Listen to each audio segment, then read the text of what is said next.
In this tutorial, we're going to take a quick look at how you can easily extend your background in Adobe Photoshop, and I'm going to show two options to do so. So this picture here is the one I want to show you first. When I go to my crop tool here, I can then choose a ratio. That's an option, and you can also just manually extend it if you want to. So we're going to do that. Something like this. And then you can click Generative Expand. Now, if you have a picture without a background and you want to generate something yourself, you can give it a prompt. But for this one, I'm just going to leave it empty because I want to extend the existing picture. And I'm just going to click Generate. So now Photoshop will give us 3 variations of extension of this picture. And as you can see, this is the first one. This is the second one, and this is the third one. So it's quite a good extension, I think.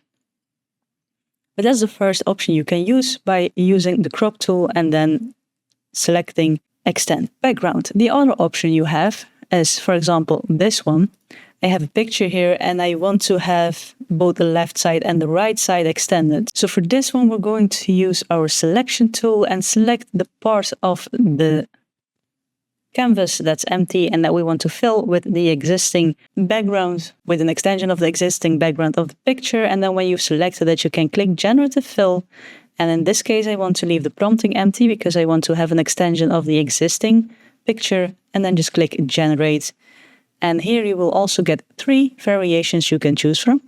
This is the first one. And by the way, make sure that your background is unlocked and preferably not white, but just not visible, because it can give issues when it's locked and visible, or so I have noticed before. This is the second option, and this is the third one. But I think this first one is best. And then we're going to do the left side same way. Use the selection tool, select a tiny portion of the picture you want to extend, then use Generative Fill and generate without a prompt again. And this is our first option, second option, and third option. I think I like the second best. So that's the other way you can use to extend an existing picture's background.